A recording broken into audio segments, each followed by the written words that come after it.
was your favorite food as a kid? Like in general, or like something in specific? Well, I guess favorite food is something specific. It sure is. I don't know. Like, when I think about favorite food, I don't think about actual food. I think about like a pastry I always had when I was younger. That's actual food. What's a pastry? Well, I was just thinking like it was one of those things like a dish, you know, or like a breakfast item, or like a lunch item, or dinner item. Those are all food. I know, but like that's what I think about food, like, and it's something that actually fills you up, not something that's like a snack. Yeah. But if I'm talking about a snack, it would probably be like the corn in a cob thing, like like in a cup with the mayo and. You mean elote? Yeah, esquite. Okay. There you go. I love those. But we're talking about food, it'll probably be tinga. Okay. So. Nerd. Oh.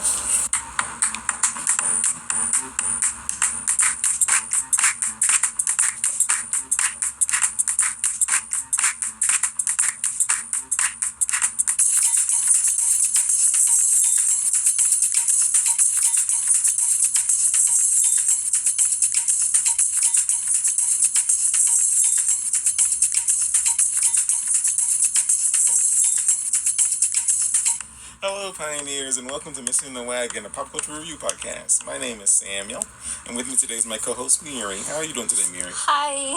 I'm doing great. Lovely. I'm hungry. Oh, no. Shocker. As I did last week, follow us on Apple Podcasts and Spotify and YouTube and Instagram, all at Missing the Wagon. Spelled the way it is, say the way it sounds. MISSING. Like KISSING. WAGON. The best thing to do to people when you're plugging is to spell over it. Spell over it. It's like kissing, but with an M. That's missing. that's how the word missing is. This week we are reviewing Terms of Endearment. Now, Miri, what do you think about this movie? Or how do you feel about this movie? Because technically this is a franchise, but I don't think you look it up. There is a sequel to this movie. After?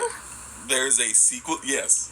After this movie came out, there's another movie. Oh my lord. But I didn't think you looked it up, so I did not tell you about it. This movie, it frustrated me. In the beginning, it was just, they have a toxic relationship, like mother-daughter relationship.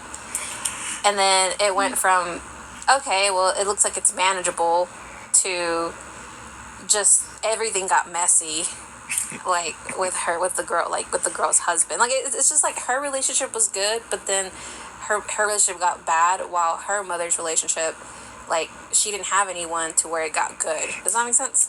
Yes, but I also, for me personally, I don't agree with the things got good. I think things were always messy. If this movie has shown me anything, everything was always messy. I mean, that's not wrong. It is what it is. But yeah, like, from the start, it was a messy relationship, and it ended off with a messy relationship. And I'm like, yeah, that's about right. The movie has consistency on both ends, I guess. Just a real cool bookmark. It has a sequel. It does have a sequence. The entire movie. Sequel. Yeah, it's called something. I think it's called The Evening Star. You know what? I hope it shows the kid's point of view, because I think they're older. I think it just like it. I didn't look it up because everyone from critics to audience members are like that. This is a bad movie. This sequel is terrible. Is Here's Johnny still in it? Jack Nicholson? Yeah. Oh, I don't know. I believe he is. I think I would watch it for him. You know. But yeah, like, people are like, it's terrible and blah, blah, blah. And I'm like, hey, I hate to be that guy. If you're not a fan of dramas, the first one's terrible. But I'm guessing people who were fans who like the first one. All I gotta say that at the end of that movie, I was like crying. like a little baby. It got to the point where like I was sniffling, and Samuel had to get me like tissue, because I was like doing that. Like the poster, you had to come to terms. That was you haven't seen the poster, but yeah, you had to come to terms, and there's lots to come to terms with in this movie. I give you that. There's not. There's a lot of terms. Did people come to them? No. That's not true. They came terms of endearment. You know. I forget there's a podcast, but I'm giving Samuel the little. I thought you were gonna Scott Steiner me. You don't get that reference. That's fine. Don't get a lot of references. Now let's talk about some of the goings on at the time of the movie. Thank you to onthisday.com for the headlines. On January 1983, the second, Annie, the musical, closed at the Alvin Theater in New York City after 2,377 performances, winning 7 Tonys and a Grammy. Woo! And I am not surprised by this. The thing that really surprised me is that the 80s Annie didn't make money. Like, that boggled my mind. I'm like, this movie came out and it was such a big deal. Like, unjokingly, it was such a big deal that in the 90s, before Disney did their remake of it in the 90s, Jay-Z's out here making a song using a sample from the musical. Like, that's how popular this is, that dudes in the hood are like, hey, man, Annie. Dudes in the hood. Hey, Jay-Z, unless he's lying, who's out here running the street corners and whatnot. That's what you hear in Hard Knock Life. It's like the first line of that goofy song. On January 13th, the American Medical Association urges a ban on boxing, citing Muhammad Ali's deteriorating health. Oof. How dare they do their job? Sorry, I love your oof because you probably don't remember. Last episode, I talked about what happened because there's a man who beat Muhammad Ali in the last one. And I think I remember part of this conversation. Well, it's real simple. The last 2 fights in Muhammad Ali's career, they believe led to his deteriorating health and him being in a wheelchair the rest of his life because he got punched in the head so much and whatnot. Sorry. You're fine. You get to be tired. You're a human. But yeah, it led to his deteriorating health. And I didn't know that the American Medical Association wanted to ban boxing because it's like in the 90s when UFC became a big deal and people wanted to ban UFC. I mean, do you blame them? No. Do I blame them for banning UFC? No. I mean. Oh, boxing. Yeah, I mean it's. Well, they are watching a man. Literally. Yeah, fully his body fully shutting down. Yeah. You have evidence of literally of a hit turning someone into a vegetable state. Yeah. Or causing tumors. Mm-hmm. Yeah. So yeah, I would want to shut it down too if I were them. Excuse me, it's like that movie Concussion that Will Smith was in. But and people are like, we didn't know about it. I'm like, we knew about it we knew about how concussions affect people for a while now. Well, let me tell you. I'm going to go on a rant, so probably not. Okay. I just realized, I was just going to say, so even if this is something I found out actually recently, a lot of this goes back to insurances. A lot of insurances don't pay for concussions, especially if it's... Why would I pay for that? That's your fault. They cover specific ones, which is crazy because I didn't even know there were specific concussions. Yeah. But they only cover for certain ones, and even then Well, they typically cover domestic abuse ones, but not sports ones too often. Oh yeah, sports ones are flat out rejected. Yeah, it's it's the reason why... Y'all can't see this, but me and him are both rubbing our faces at this conversation. Oh, I'm rubbing my eyes because I'm thinking about a bunch of stuff that I know about this conversation. Because like a weirdo, I have too much information on things. Jesse Ventura was talking... I'm just touching my face because I want to, I guess. What's it called?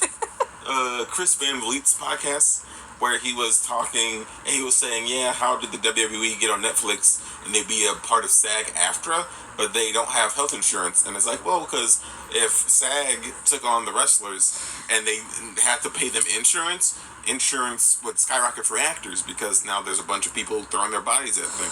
But yeah, technically this isn't true, but insurance sometimes tries to put certain sports concussions into pre-existing conditions, which is technically does not exist beforehand, but they try to do it like that, so then they don't have to cover it. But yeah, there are special cases for domestic abuse and other things legally where they will cover it. I thought it was more it doesn't, if it's a pre-existing, they don't cover it, but yeah, I'm saying, yeah, that's why I don't want to cover sports stuff. Yeah, but if it happens after, it should be fine. Nah, man, no.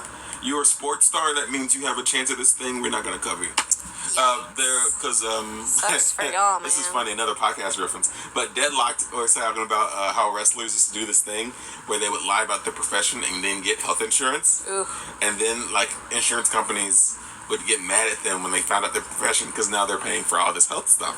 And I'm like, yeah, but they still need health insurance. But yeah, it's a bunch of stuff. Health insurance doesn't want to pay for that kind of stuff. But like in the movie Concussion, they're talking about concussion symptoms for people in football, I believe. And everyone there was like, we didn't know, blah, blah, blah. I'm like, my man, in the 80s, we were talking about Muhammad Ali's deteriorating health from fighting. And like, that's like literally, we knew about concussion stuff happening. It's just we didn't want to do more studies on it because, you know, people put money into sports and all the other junk, so people didn't want to think about it too hard. And like, you should think about it a little bit harder. Like, people should have a right to life once they stop entertaining you with their bodies all like for like some 18 to 35.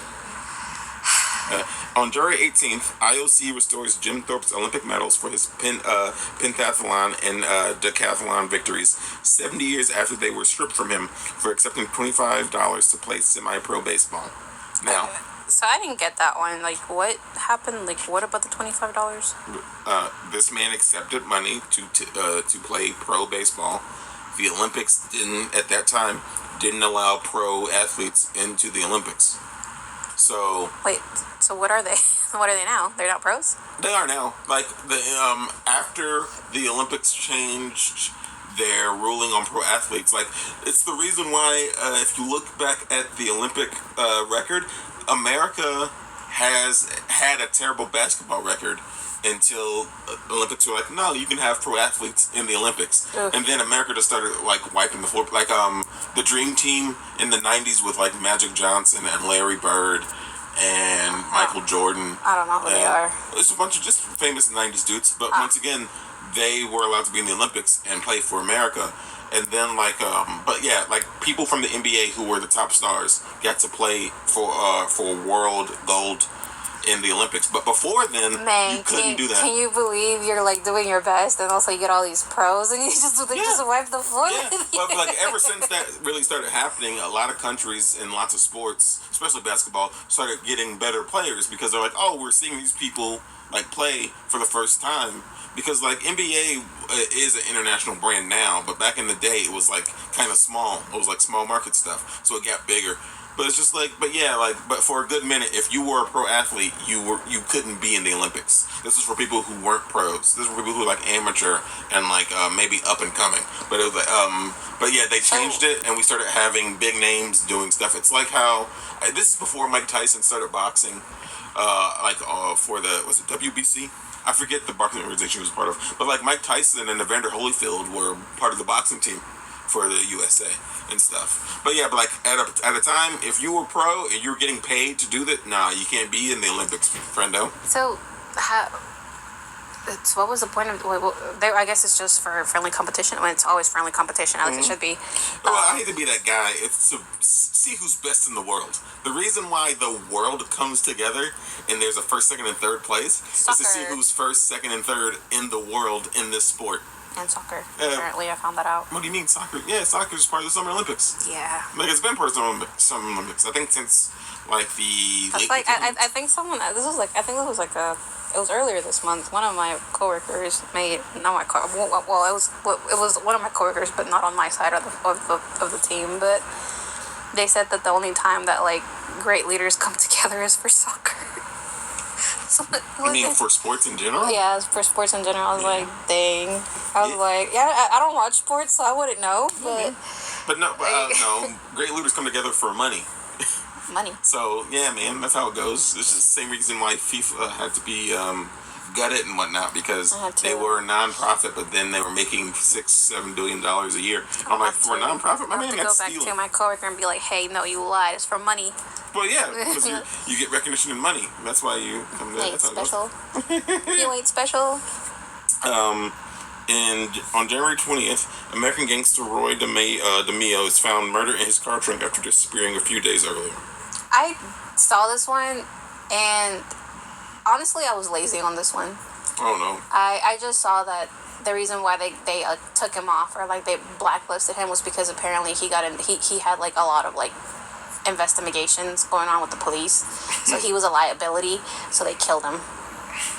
That was a short version of it. But yeah, DeMeo was a man out of New York, the son of Italian immigrants. After getting out of high school in 1959, he started working as a loan shark.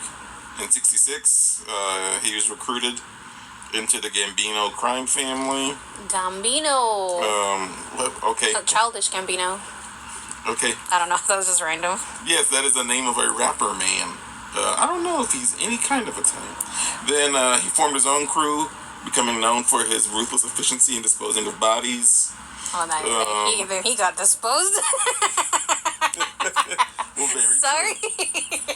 They expanded into various criminal enterprises, including car theft. The largest car theft ring in New York at the history at the time. In 1977, he formed alliances with the Westies, an Irish-American gang, which helped secure his induction into the Gambino family. His brutal activities, such as the public murder of an innocent college student in 1978, strained his personal relationships. The FBI began investigating the crew's crimes. The liability. Tensions also grew within the Gambino family.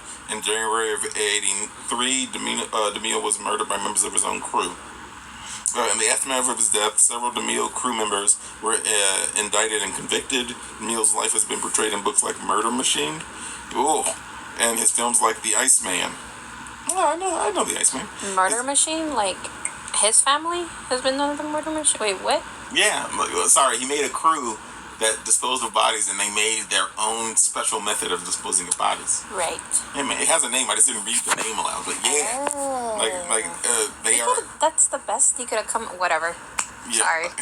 I forget. This is real. This is real life. No. This is not a fantasy drama. This is not a dark fantasy. But this is real life. But Murder Machine is the name of a movie they made. Oh, I was like...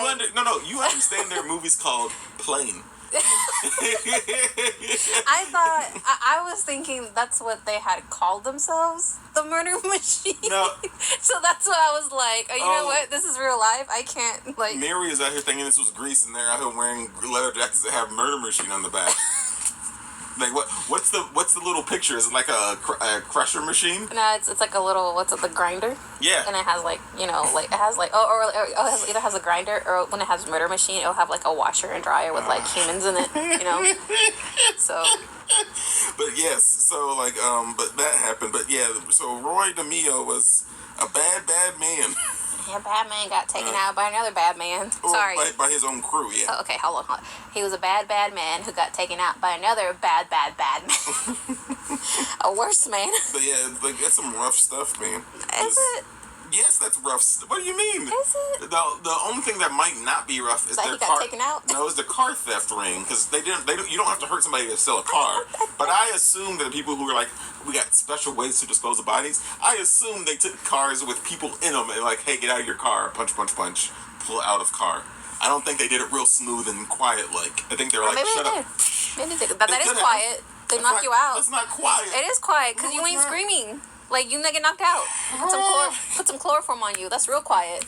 And then you drive off. These guys aren't doctors. Then if you drive by, it goes vroom, vroom, then that's not quiet. These guys aren't doctors. How they get chloroform? We're not going to have that joke here.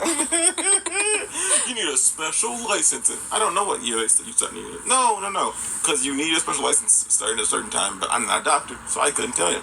On January 23rd, the TV series The A-Team with George Peppard and Mr. T premieres on NBC. Now, have you seen The A-Team? I've seen some episodes, and let me tell you, they are wild. At least the ones I've seen, they are wild. Well, for me, The A-Team is wild because Mr. T's character is afraid of flying, so every time they go flying, they have to drug their friend so he's asleep on the plane.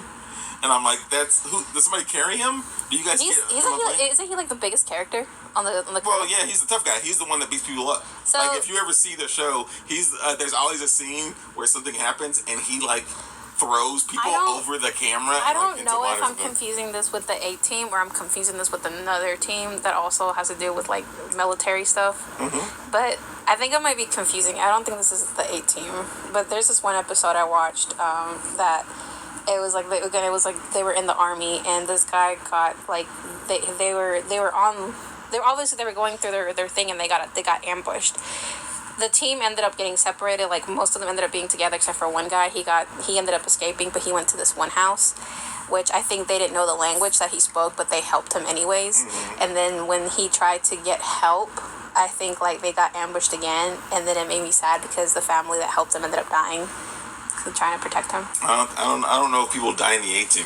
I don't know. But the A-Team I know is they typically a beautiful woman is like, oh, my father and his business are in trouble, and they have to hire the A-Team services. So they hire the services, and the A-Team stakes out, and they meet people, and they talk, and then they find out the bad guy.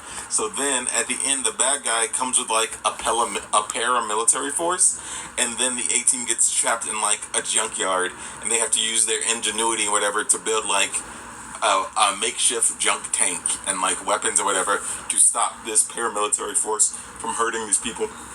Yeah. So then there's a giant fight scene at the end where the A-Team beats the guys up or whatever, and then like either the bad guy is like, oh, you bested me, A-Team, I can't be taking this business illegally, or it's like, oh, I'll never stop, and then they like give him a quick B.A. Barabbas, who's Mr. D's character, give him a quick punch, and they're like, oh, we stopped this guy. And then the beautiful lady comes back at the end, and they get paid or whatever. Probably Face Man probably is like, hey, we could go on a date or something. And then and like, yeah, they drive off in their goofball van. Nope. Because there's a terrible A-Team remake with Rampage Jackson and somebody else in it.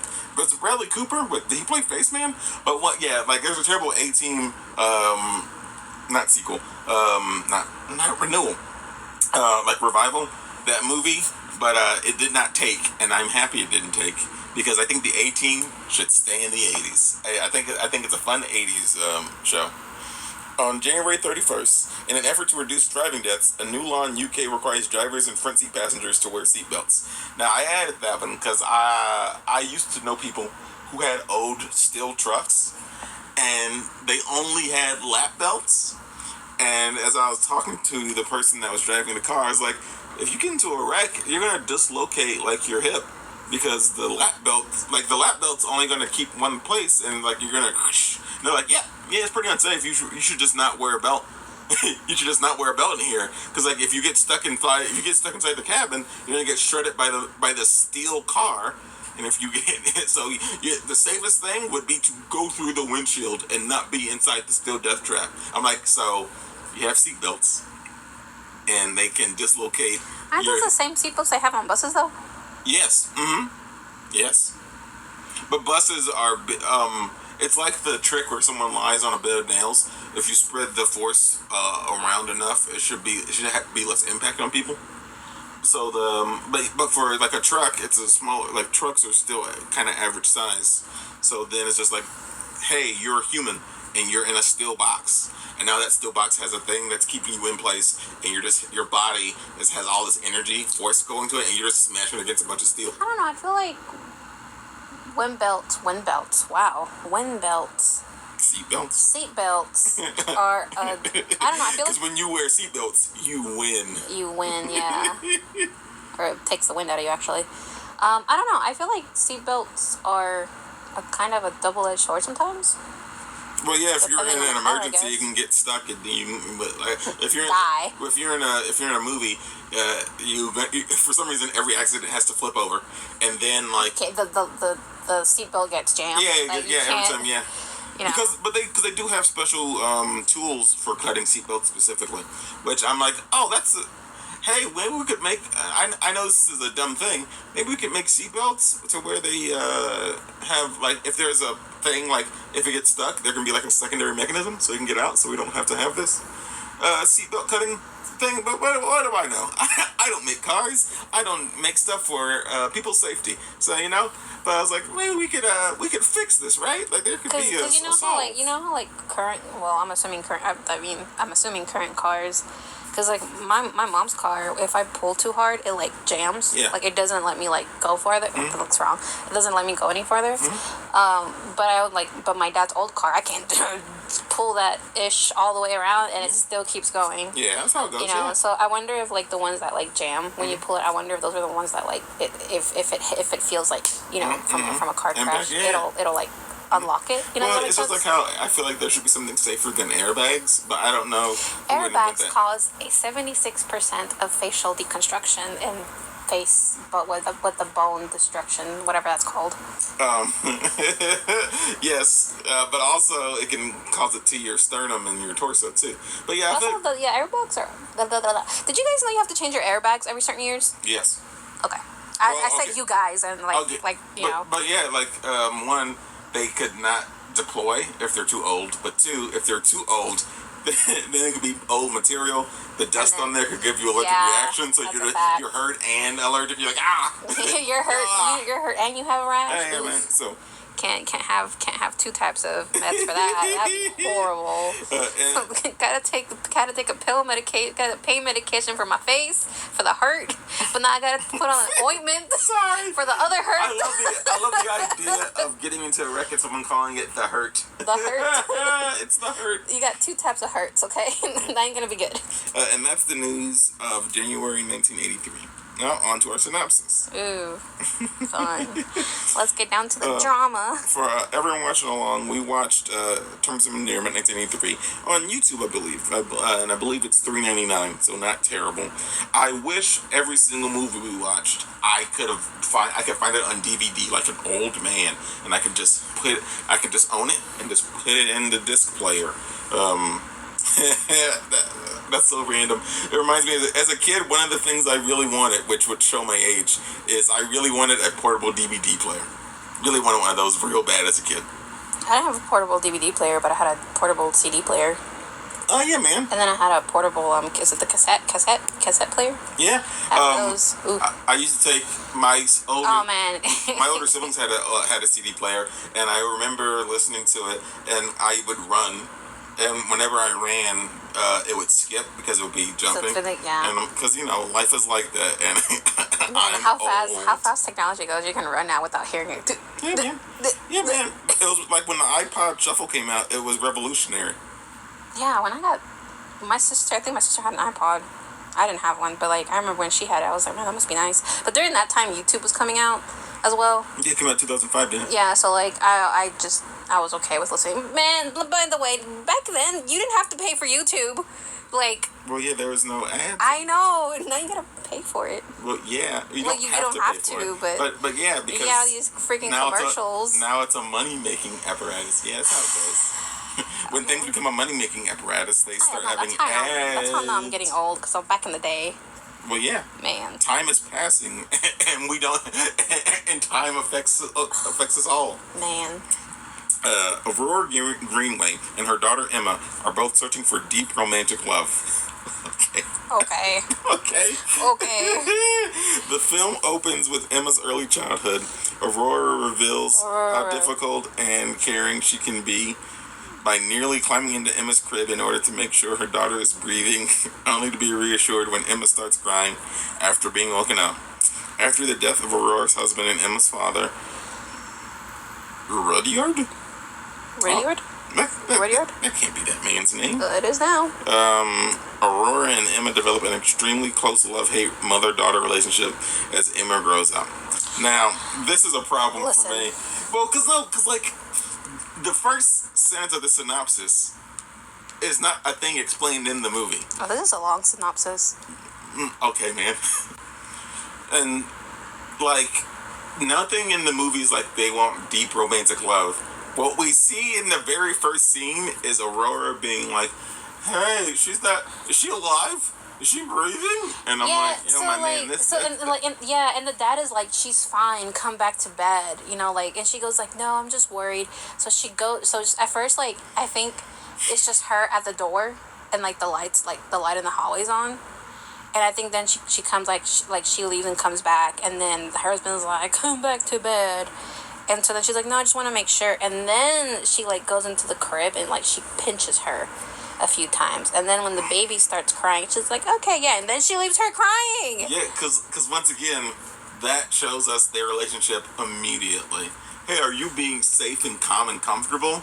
I don't think so. Pinch, pinch, pinch. Yeah. Why are you pinching a baby? I understand that you want the baby to be okay. Put your finger under the baby's nose. Oh, I thought you were like... Feel its chest so you can feel the heartbeat and go up and down.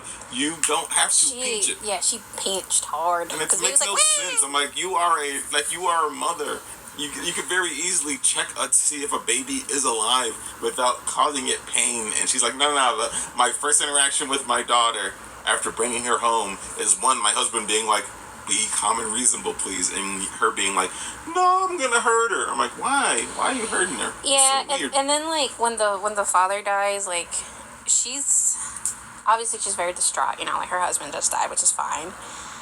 I think for me, it's more like it fast forwards. I think like I'm not sure like how much longer, like because it shows like what is her name, Aurora? Yeah, that's what I'm saying. No, what's the daughter? Emma. You can tell like Emma, like she's still small, the same age that like her father died. She's still around that same age. And what is that? Okay. And so when that happens, yeah, she's there, and then like she's in bed. So like you see the scene where like her dad dies, and she's that same age, like that, I don't know, young child. It goes to a next scene where she's still that same age and she's in bed. And then Aurora comes back, and she goes like, you know, she's tucking Emma like to sleep, and Aurora asks her like, oh, like, do you want to come sleep with mommy? It doesn't say how long it's been since the dad died for that one. Like, we don't know if it's like the next day after the funeral, or it's been like a few months. It doesn't say. All I know is just the next scene after the funeral, and the Emma's like, no, thank you, I'll stay here. And so Aurora's she does that thing where she's like walking away slowly, and then Emma's like, oh, okay, she doesn't want to leave, and so Emma, being a child, goes, do you want to sleep with here, mommy? And so then Aurora's like, of course, and then she sleeps with Emma in her bed instead of being an adult and going to her bed. Nice healthy relationship where a lady just lost her husband, and her first thing is I'm gonna push my emotions onto my daughter. Yeah. And then my young daughter, who's less than 6, is like, oh, my mom is doing that thing. Hey, mom, you want to be here? And then her mom quickly jumps into bed with her. Sure does. And I'm like, my man, your daughter is it's like she's raising you. I just lost the husband. Daughter, give me emotional support. I'm like, hey, she's like 6. She shouldn't be tasked with giving you emotional support. That's wild. But that's one of the scenes we see. So yeah, that's the first scene, really. Like that's like the first 5-10 minutes of the movie, right? Like the first 5 minutes. Yeah. And it makes me feel like no matter how much they talk on the phone, Emma is not a fan of her mom. I do not feel like she is. I know they talk in the movie and all this stuff. I do not think Emma's a fan of her mother. I feel like Emma is mad at her mom for making Emma have to be an adult in the relationship of mother-daughter. When I think about it, I don't think Emma hates her mom. I just feel like she never saw her as a mom. Oh yeah. I feel like that's mostly it. I don't think she hated her, because I feel like if she hated her, she wouldn't have really like tried to. I don't know. That's just me. But like, I don't think it was more. I feel like more it was like she didn't see her mom as a mom. She saw her as like something else. That's not a mom.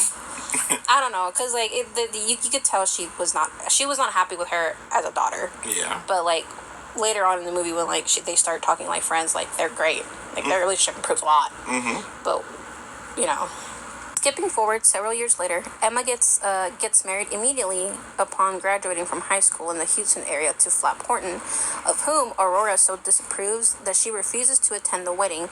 Emma's best friend, Patsy Clark, continues to college, eventually becoming successful and rich in New York. Do we learn her job? Because we see Patsy later on in the movie. Do we learn what Patsy's job is besides successful woman?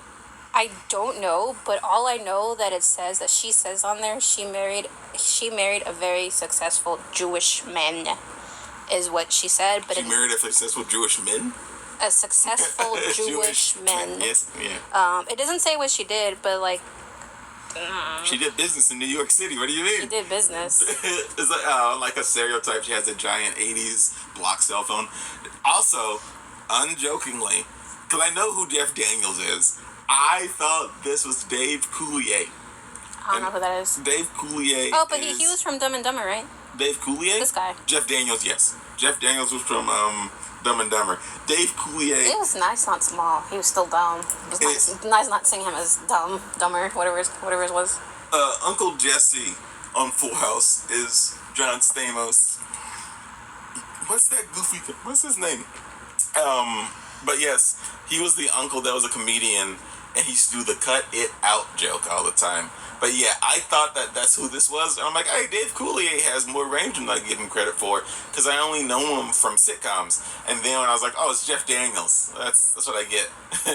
That's what I get for thinking that comedy man for Full House was doing some different stuff. But yeah, so I saw that, and it's so weird because Aurora is like talking to Emma, and she's like, I don't approve of Flap, blah, blah, blah. And my brain's like, his name's Flap? Which I was just like, I'm not trying to sound offensive when I say this, but it sounds like a very small town name type thing. But I don't know I've never met a person named Flap, because also, for a good minute, because I looked at the IMDb and Letterboxd or whatever, and for some reason... I thought it was like a nickname. Maybe it's because I'm misremembering, because I have a lot of stuff on my mind.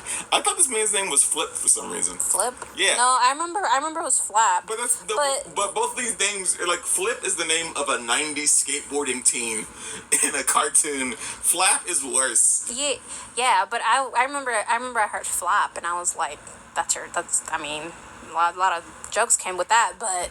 You know, in my head, I was just like, that's it. My joke was we never met Flap's family in this movie, so I'm like, your family doesn't love you, Flap, for naming you that. That's rough, my man. Flap. Oh. But yeah, Aurora's like, hey. You just gotta flap it.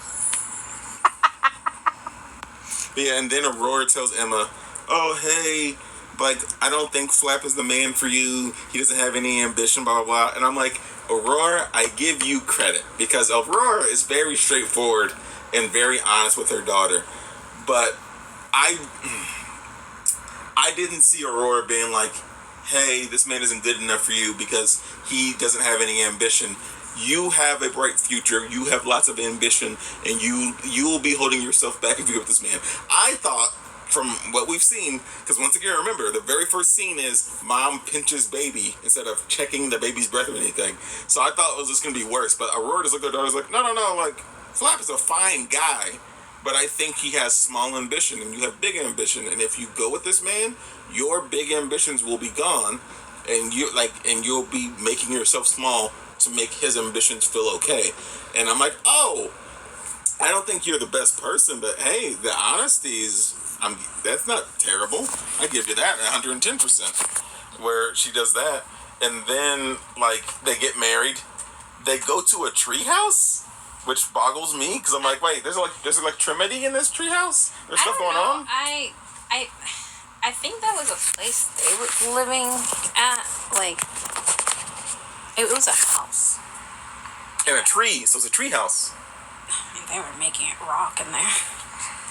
I don't know what to tell you, man. But I mean, it worked for them. I thought it was at the church. You thought they were kissing at the church? After the wedding? Yeah, sure. What do you mean? Yeah, sure. You said you thought they at the church. I remember them like they were by the church. I didn't know that. I didn't realize it was a treehouse. I just thought they were. I thought they were in a house. Like, it could be a wooden house with stairs on the side, but my brain made it look like a treehouse. I thought it was a house. I didn't realize it was a treehouse. Once again, it could be a house with like 2 stories of stairs that lead up to the top floor. But my brain was like, "Is this a treehouse?" And I just made it boggle my mind because I think in my notes I put, "Why are they kissing in a treehouse?" That's wild. Like they went home to a treehouse. Because all I remember is like Flap. Was he smoking something or was he eating something? Well, when they were like, he's like, your mother's a bee, and like she hates me for no reason. And then that's the other thing you also find out too. When she's married, Aurora keeps blowing up the phone. Well, yeah, throughout the movie they talk the entire time. No, but what I mean is that, like, when they get married, that's how you realize how, I don't know if it's controlling or if it's, like, obsessive she is over her daughter. Does that make sense? Yeah, she's quite obsessive over her daughter. Yeah, and literally, like, they had just gotten done, and the phone is ringing, and then, like, it just keeps ringing and ringing. And then even Emma says, like, sorry, even Flap was like, she keeps calling, and then she's like, I'm just gonna let her keep calling. And then, sorry, I'm reading my notes. Go ahead. And then after that, the phone rings again. She picks up. So, and then, like, Flap is like, I don't want to talk to her. Gives Flap the phone so he can talk to her mother that he clearly does not like, and she does not like him either. Mm-hmm. Yeah, I wrote down Emma is sick on her wedding day. What an omen. I'm like, yeah, this movie is pretty on the nose with symbolism. Yeah. She was sick. Yeah, she had like a cold or something. Yeah, man, because which eventually, life is pretty cold. If she had that same cold throughout the whole movie too, which now that I think about it, that probably could have been the same. Yeah, man, could have been symptoms. Yeah, it could have been symptoms that she had cancer. But yeah, she looked like she had that same cold throughout the whole time. Poor thing. Over the next few years, Emma has 2 children with Flap, a college professor who relocates the family to a university in Des Moines, Iowa, separating the family hundreds of miles from Emma's meddlesome mother.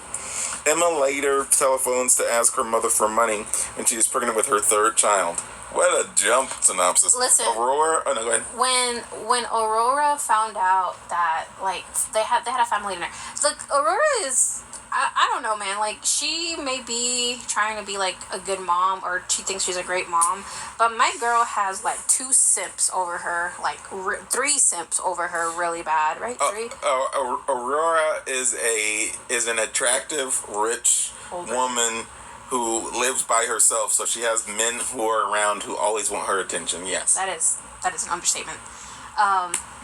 But yeah, and so then, like, they're having, like, I don't know what the occasion was, but they had a dinner, and, like, it could be they went to eat.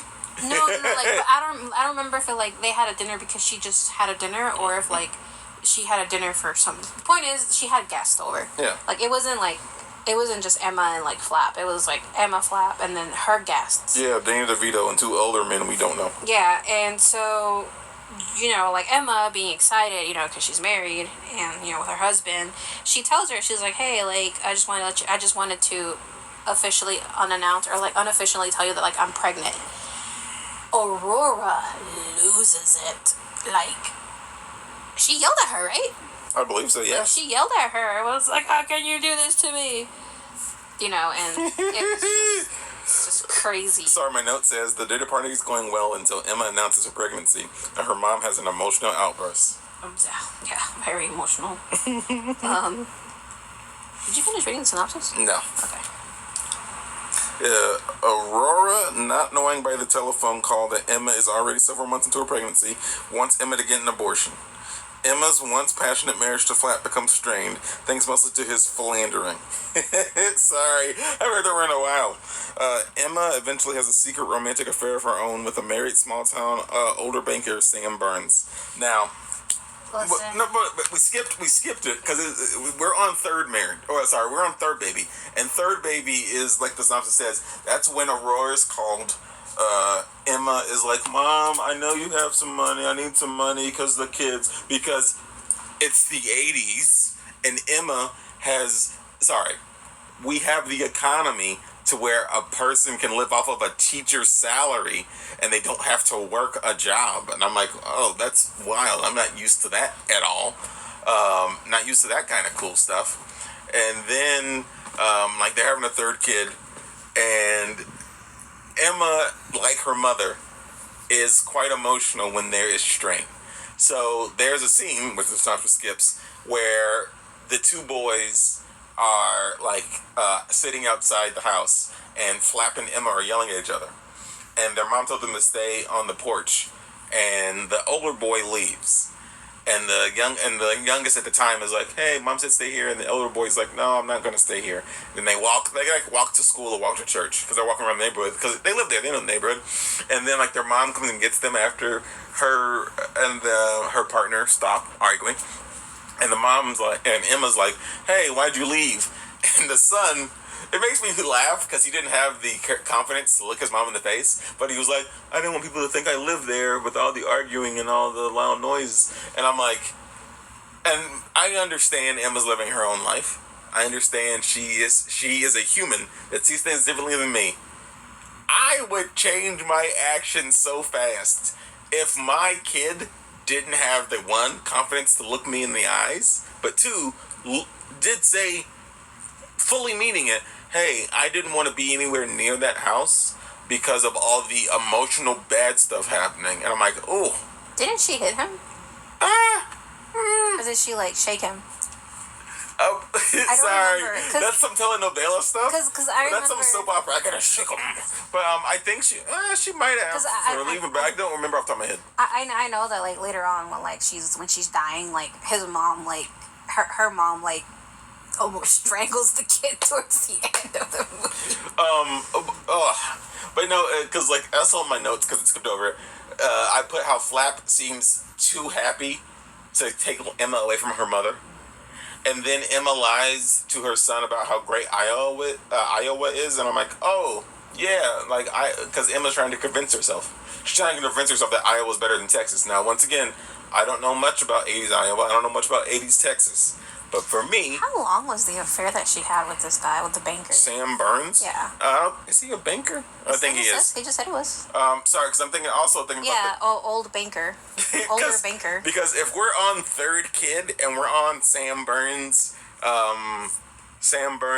affair, we're skipping the part. So we're skipping first kid being born and them going to Iowa. We're skipping the part where...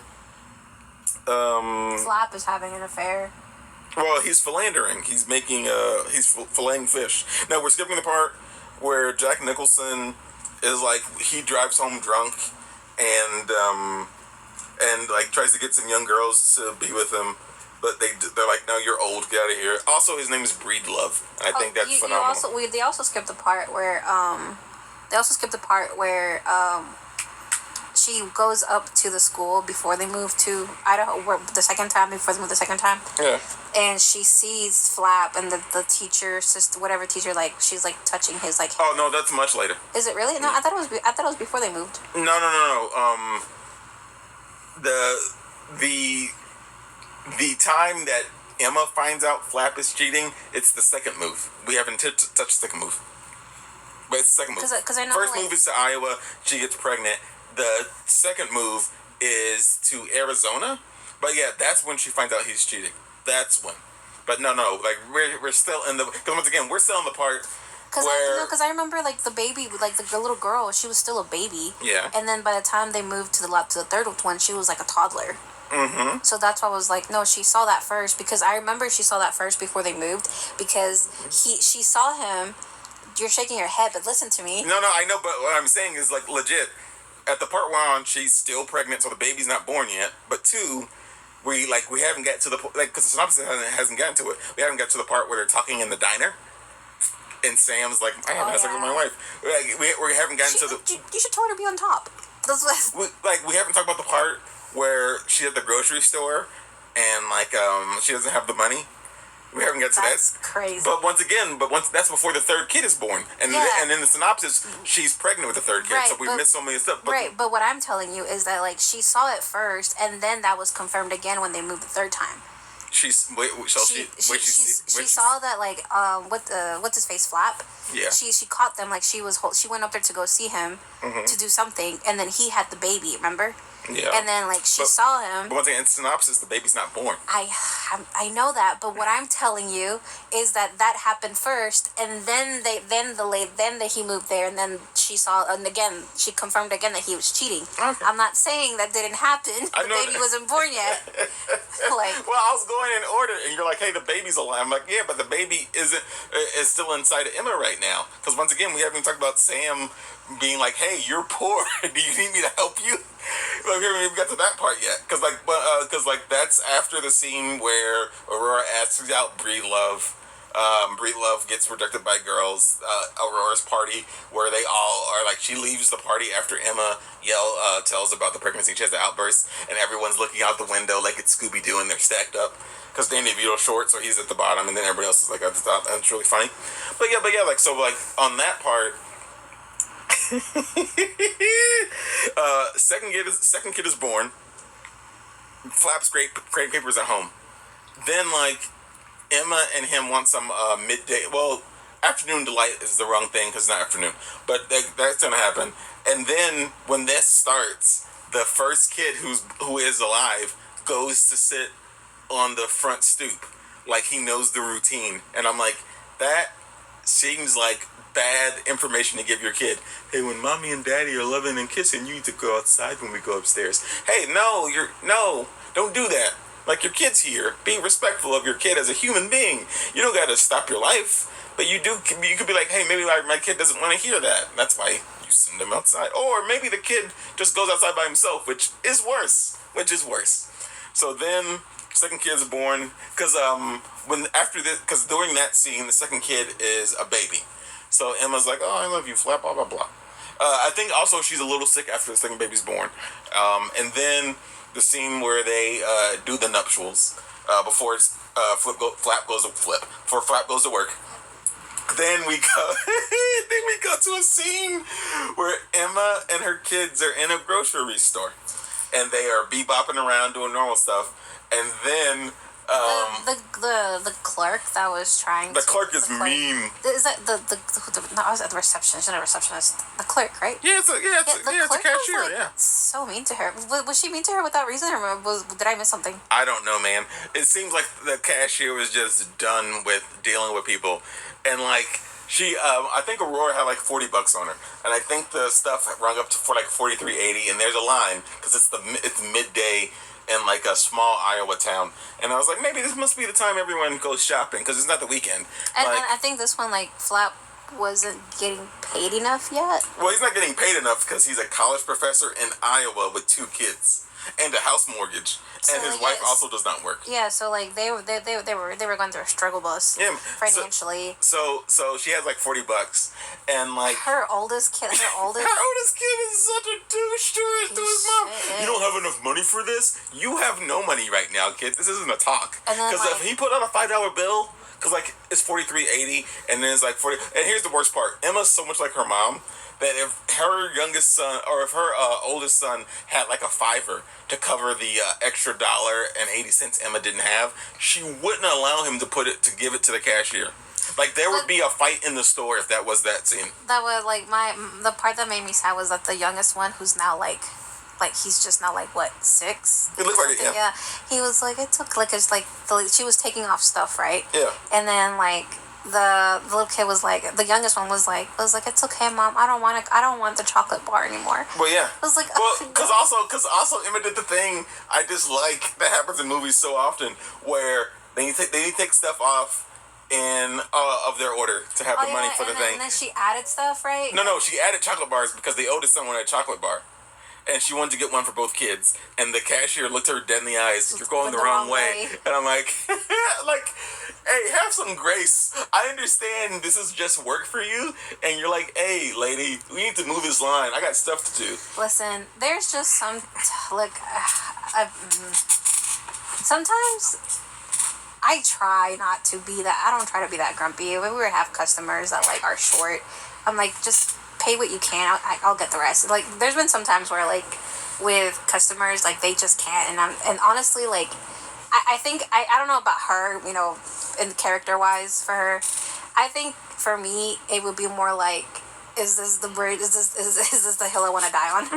You know? Well, so I rather, like, if it's not too much, I rather just pay the rest and call it a day, get out of my face. Well, yeah, because I'd rather you get what you need and go about your business instead of holding up the line. But 2, if I can help you, yeah, whatever, man. Yeah. Let me help you and we can go about our business. But like I said, if that lady would have tried to help Emma, I know her mother, I know Emma wouldn't have taken the help. Like, it took Sam like 4 times for her to take the help. Because she wasn't going to take the help from Sam. And I'm like, bro, just take the help. Be done. And then Sam looks at the cashier is like, your customer service is very poor. Because it was very poor. And it was bad the entire time. And then they go outside. They go outside and they're getting the groceries, and the oldest son doesn't listen because Emma's talking to Sam, and Emma's the little boy knows. I'm pretty sure the little boy knew his dad was cheating, like the oldest one. But here's the thing. Let's say that's the case. Throughout the movie, the oldest son, seems to show respect to his father, but not his mother. And we could assume, if he does know, it's because his father's not respecting his mother. We could assume that. But the thing for me is, if he's a kid, I wouldn't respect the man cheating, because once again, he's probably money that could go to us groceries and stuff is going to him cheating. It's going to him taking other women out and doing other stuff. So I wouldn't respect that dude, because that dude's using money for the house and whatever, and he's using it to cheat. And then if I don't respect my mom, I'm just be real. That kid won't respect his mom for all of her emotional outbursts, where she's like mean, because like in the parking lot at the grocery store, she's like get in the car, get in the car, get in the car. I'm like my man. And Sam is just like, oh, you're great with kids. Which is just a phenomenal comedy beat in this very dramatic movie. But I'm just like, yeah, like legit, like I can understand why the son isn't the biggest fan of his mother, because if Emma's anything like Aurora, any slip up, any mess up, and not even a real mess up, if Emma thinks it's a mess up, it's time for an emotional outburst to be like, you suck, kid, what's going on? But like for me, it's just like, yeah, like I wouldn't be like, because like we see later on, he doesn't have the best relationship with his dad, because his dad isn't there raising him.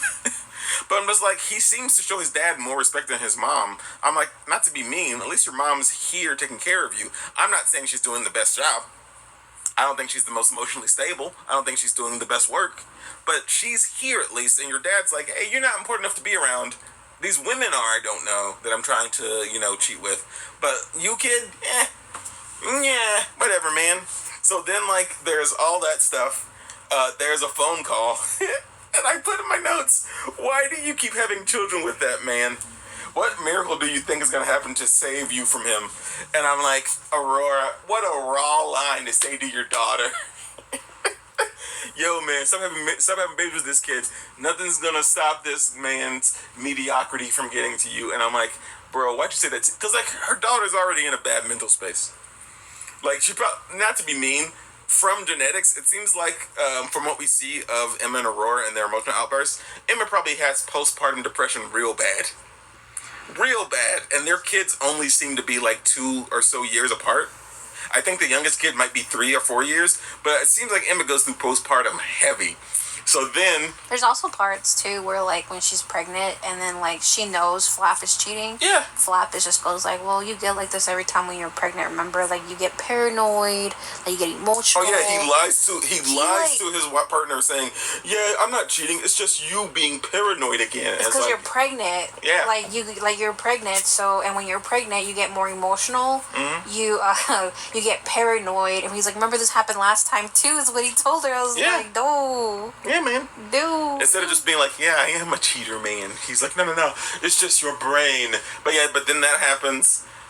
The synopsis, because, like, it just goes to third kid. When she cheated as well, because, like, she, again, like, just make it clear, like, Flap cheated on her or was trying to cheat or cheated, tried to, or was planning to cheat. Yeah. Emma cheated. Like, it was very clear that she cheated. Very clear.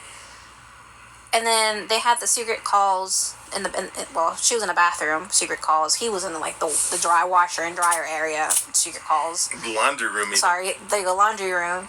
And then we don't know how long that went. We don't know how long that technically went on for. But they could have cheated once. And they went to the movies though. Yes, I know they didn't. And then he went. Yeah, okay, yes, that's also true. But what I'm saying is, they could have done the horizontal tangle one time, and then they just started seeing each other for emotional stuff. But we don't know. We know for a fact Flap has cheated multiple times and then lied to his pregnant wife. I don't know, man. Because if he asked her, he was like, "Let me have a picture." She's like, "I only have one with me and Flap." Well, that's okay, Emma, as long as I can see you. Yeah. No, my man. He wanted some Flap material. Hey, yeah, man. He's like he kisses the photo and kisses them both. Oh. Sam is weird. Sam is really weird. But like, yeah, he's an alien. You don't get that joke. No, sure. John Lithgow is in Third Rock from the Sun, where he plays an alien. Meanwhile, back in Houston, Aurora remains kept celibate, but cultivates the attention of several gentlemen in the area. Some rather bizarre. However, she's attracted to her next door neighbor of 15 years, a womanizing, alcoholic, retired astronaut Garrett Breedlove. Aurora and Garrett eventually go out to a lunch date, make love, and develop a tenuous relationship. Tenuous, and also, once again, Jack Nicholson's name of Breedlove, phenomenal. 2, I want to look up and see if Breedlove is an actual surname, because if it is, crazy surname. 3, once again, the synopsis did a thing where it just dumps over a lot of stuff. What happens is, Aurora is having a dinner meal. Men are fawning over her left and right. She gives them kisses, like on the lips, because I think she kisses him on the lips, which always throws me off. When I see... It's a medieval, but it is common. But that's a common name? What a wild common name. England? Well, that would be English. Yeah. But once again, I'm not looking at your phone, so I don't know. Like that. That's... Yeah. Okay. But yeah, like, I find it weird in movies and sitcoms when parents kiss their kids on the lips. I find that strange. But, like, Aurora, she's being celibate and she's not dating anybody. But, like, I think at this party she kisses all the men on the lips. And I think it's because she got a little drunk or whatever.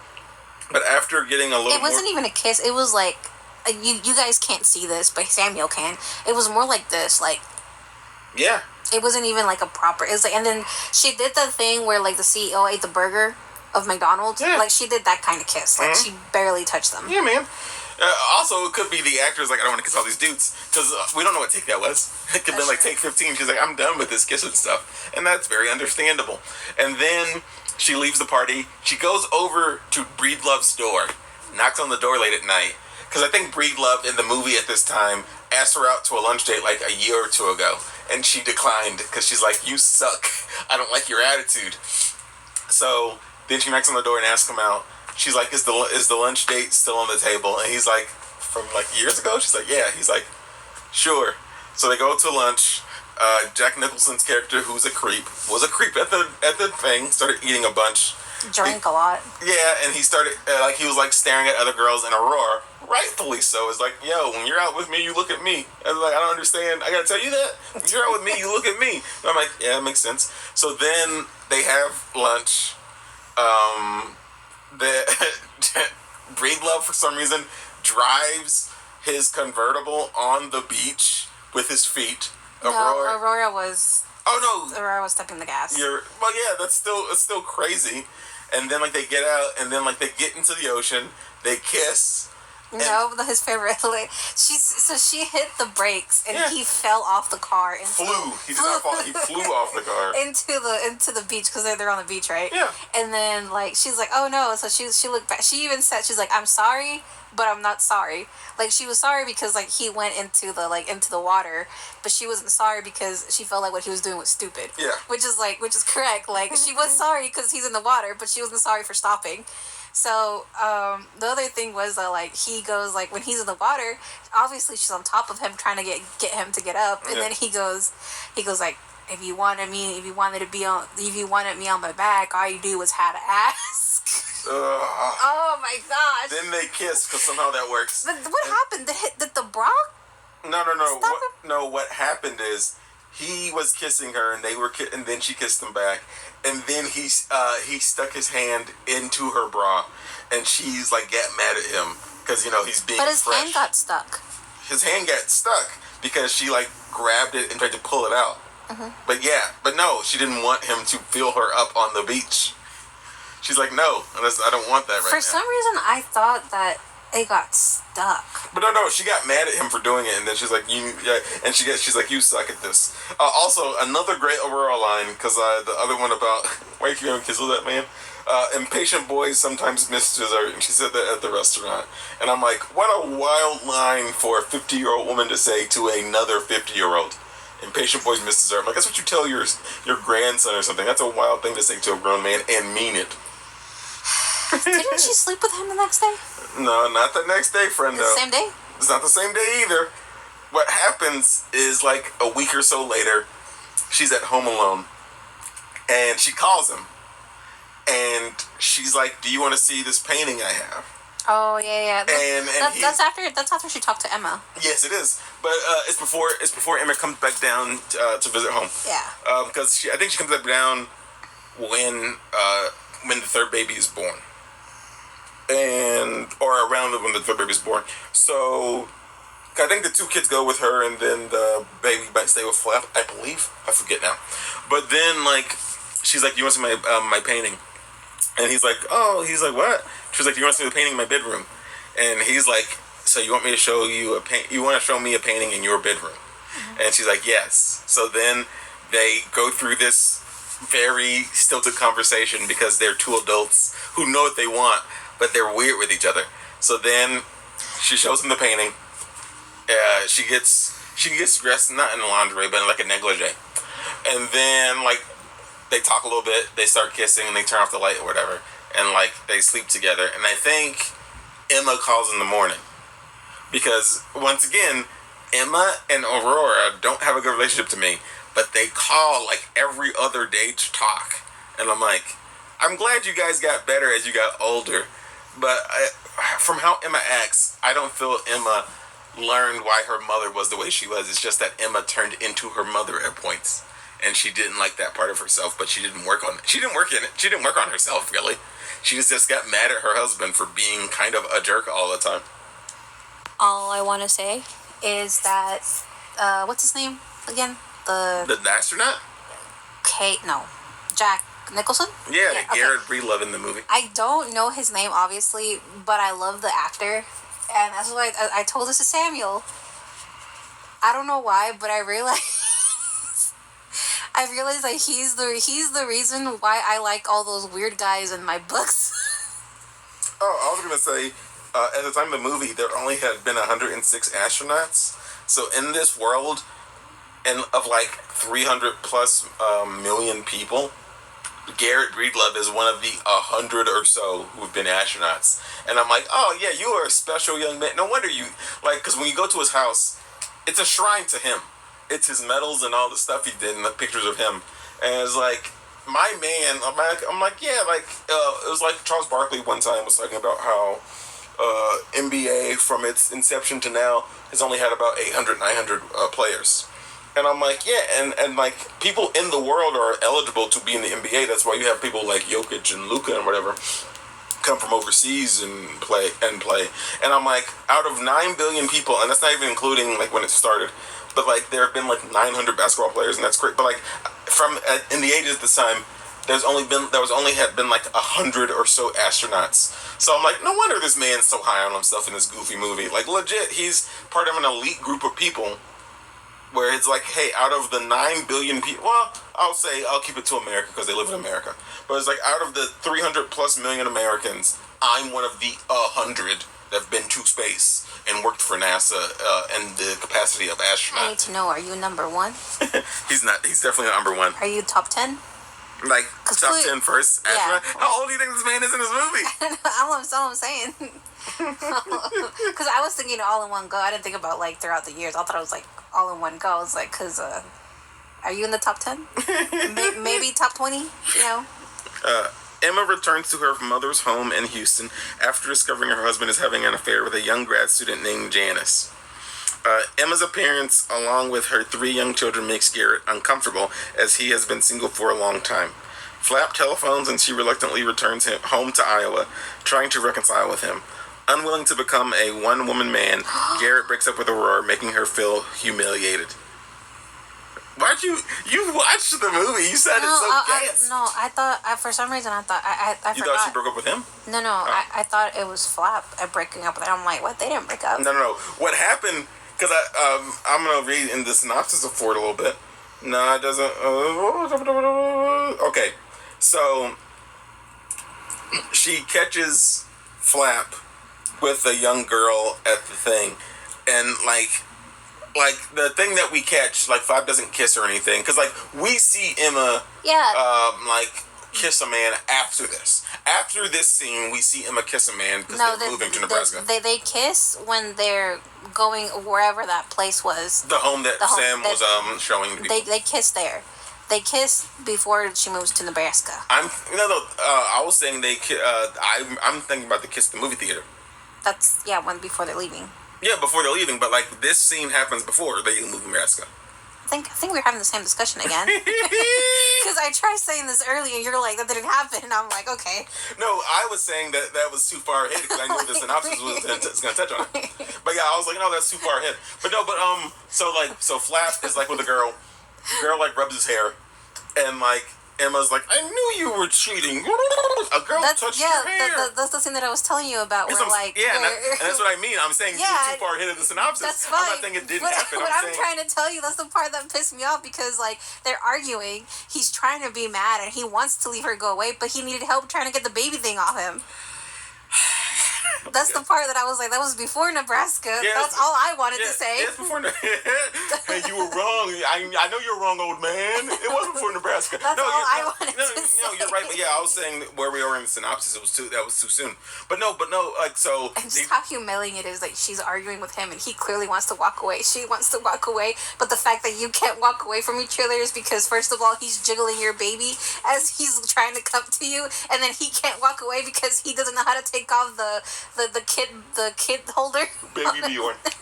Yeah, baby Bjorn. No, but it's just frustrating because, like, for me, and this is just me personally, I wouldn't let some lady rub her hands through my hair because I think that's weird. But two, Emma's like, I knew you were cheating. You're talking to a lady in hushed tones outside. And she touched your hair. And I'm like, because, like, I forget the question. The wild part is, like, he had his whole baby right on him. Literally. And this woman was like, man, I love a man with a baby. Yeah, man. That means he can take care of things. He couldn't. He gave up 3 of his kids. That, once again, that's later on, but you are not wrong. But yeah, like, so but you're not wrong. He has his baby. She's like, oh, I like a guy with a baby, blah, blah, blah. So then Emma hides in the worst bush possible, and she's like, I'm going to have an emotional outburst and catch you cheating. So then, like, they walk, and they're like, because she doesn't run. She has a baby in her, so she doesn't run. But no, she didn't have the baby with her. Oh no, you're right. But she just have. But yeah, she. When they went to Nebraska, she's like, are you gonna make me run with the baby? I remember that part. No, that's funny. But yeah, like, so Flap is like upset that he got caught, and I'm like, and then he's upset that his wife is calling him out, and then like they are having an argument in the quad, which makes me laugh every time. All the students are watching. No. The one that makes me laugh is because if you. It doesn't matter if you're a teacher. If you are a person in the quad and you start having a loud argument, everyone's going to be like, hey, look at these dummies. Look at these dummies yelling about stuff in public. And the thing that made me laugh was the one student that was like, hey, can I talk about my grade? Hey, can I talk about my grade with you, professor? And I'm just like, yo, bro, this is a real mess. It would be a shame if the dean found out about your impropriety. Because lots of schools, especially in the 80s, had for professors, had like a moral code they had to follow or they can get fired. So like impropriety is probably a thing that could get you fired if people found out or if people care enough to tell people higher up. So if I was that student, I'd be like, yeah, I'll tell some business. Yeah, like, I'll like an A, please. And I would like you to write me down as coming to class every day, even though I'm going to be sleeping because you're my first class of the day. So instead of my day starting at 8, it's going to start at 9 now because I'm not coming to your class. We're passing this class and we're not having this talk anymore, professor. But no, yeah, so Emma catches him cheating. And then, it's about to come up in the synopsis. Then, they moved to Nebraska. And that's when you find out that Flap made, because like, she didn't want to. And like, she was putting her foot down. She didn't want to. Yeah. And then Flap was like, we're going, decision made. And then it turned out that he moved, the reason why he took them was because it was for that lady. And the thing is, though, like, hey, like, I gotta give props to Emma. When Emma found out, she didn't yell at the lady. She didn't, she didn't, like, fight her or anything. Like, she walked after her. She was like, hey, ma'am, miss. Like, she was nice when she was calling her. And then finally, the only thing that you can say that she was, like, really rude about it was when she was like, don't make me run after you with my kid with me. Yeah. That's, like, probably the rudest thing that she said to her. And so then the lady was like, ugh. And so she comes back around, and when she tries to confront, like, Emma, very politely, like, she didn't come at her strong. She didn't yell at her. She was like, hey, like, are you sleeping with my husband? And that's exactly how she said it. Like, she didn't say, like... And then the lady's like, we're doing lots of not sleeping. No, she didn't say that. And, like... This lady is ashamed. I'm like, you're not ashamed to not do it. Yeah, and this lady, like, she was like, oh, I already talked to Flap. He said you have to talk to him. Like, we already talked about it. We already discussed it. But, like... Then Emma pushes her out a window. Not even that. No, she doesn't. She's very calm. Like, she's very calm. The one time she was calm. Well, she was also calm when she was dying, too. So. But yeah, oh man, I'm reading my notes. Emma and Flap have a chase through the college. A talk ensues to ask about his grade. Emma says she's taking the kids back to Texas. Aurora's happy to see Emma, but Garrett is weird about it. The oldest son is done with this family drama nonsense. Sure is, man. Emma and Aurora have a talk because Aurora's with Garrett now, and Aurora tells her daughter how great sex is. And I'm like, I understand we're all adults here. Not a conversation to have with your daughter, man. This is me personally. Not a conversation to have with your kid. Like, you guys already have a not mother-daughter relationship. You have like a friend relationship. Not a relationship. Not a talk to have with your kid about how great sexuals are. I'm like, oh man. Then then Aurora feels sad, or she feels bad because she's forming a bond with another man, and she's like, I don't know how I feel. I think I care about him a lot. And I'm like, she felt bad because like she had that with her father, right? Like Emma's dad. Deep bond. I hope so. Yes. With her. Yeah, Emma's dad. I was gonna say her father, but that sounds weird. But with Emma's dad. Yeah. Which, I mean, in her defense, I mean, she's been single for so long, and like you thought you loved that one person, and now there's somebody else. Yeah. So. Honestly. Like, does that mean that Garrett met him? I don't know. No idea. 15 years? No, because she was little. Yeah, she was little. No, I don't think he would have. And then Emma is hanging out with like Patsy, like I'm guessing Patsy's summer home or whatever, to where she's not in New York, but like they're swimming, and Flap calls, and Emma's real mad, doesn't want to talk to Flap, and then Emma says something on the phone that, because once again, I do feel that Emma makes some bad choices in the movie, because of course, but Emma, when she's right, Emma's right, just like Aurora, just like her mom. When Aurora's right, she's right. She might not say it in the best terms, which is not helpful for conversation. But, like, legit, Emma's like, yo, I have a right to be mad at you, Flap, for accepting a job in Nebraska without talking to me. Because, like, what if they had paid off that house? Like, what if their kids are, like the schools they were in? Like, and once again, Flap, even when they talked, he's not getting much more money for the move. So if they're struggling... I thought he was getting a little bit more. If it's a little bit more, it still wasn't enough, because they talked about, like, yeah, you're barely getting anything extra, and we still got 3 kids, and we still got to find a place to live or whatever. And then you find out Flap moved to Nebraska for the cheating, and I'm like, you moved your family, you moved your wife and 3 kids for cheating, my man? You could have, hey guys, I'm going to commute or whatever, something, but you moved your family for cheating, my man? That's crazy stuff. That's wild work. And she gets real mad because she's like, yo, I have a right to be upset that you accepted this job in Nebraska. And then you, like, didn't even talk to me about it. Like, literally, you're just telling me that when I come back from Texas and seeing my mom, me and the kids and you are going to Nebraska now. And I'm like, yeah, like, not to be, like, she is emotional throughout this movie, but she has every right to be upset for being like, you're going to uproot me again. Like, I finally got comfortable in Iowa. Finally got comfortable with Sam. And now you're telling me I gotta leave now? And I'm like, yes. Yeah, that's, now that I think about it, like, I don't think she was ever mad about the cheating. Why not? Well, she seemed pretty mad about the cheating when she was pregnant the 3rd time. Oh, yeah, but that was before she cheated. Yeah. So, like, I think after, like, she confirmed that he cheated, she was like, oh, screw it. And then she cheated. Mm-hmm. And then afterwards, she just, which is probably why she was so calm when she saw the lady. Because, like, she had already done what she needed to do. Mm-hmm. Oh, she pulled a Martha Stewart. Sorry, that's not helpful. Martha Stewart has a documentary. I do not know the name. How I Killed My Husband. No, her husband's alive. I think they got divorced. But what happened is Martha Stewart used to cheat on her husband a lot. And in the documentary, she says, well, they were just flings. They didn't mean anything. And, like, they brought up one person, and she's like, oh, he was such a handsome man. And she, like, you see her eyes... like glaze over because she's going back to the times that she was cheating on her husband with this handsome young man that she really liked. And then she got upset. You can see her face change again because she's like, oh, my husband cheated, blah, blah, blah.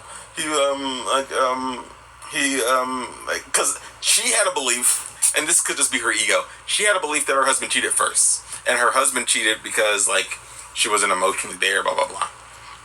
And the interviewer, which once again, I give credit to interviewers and documentaries for being upfront and honest people. And the interviewer was like, no, your husband admitted that the reason he cheated is because he knew that you were having multiple affairs. Like, her husband, from his own words, cheated once.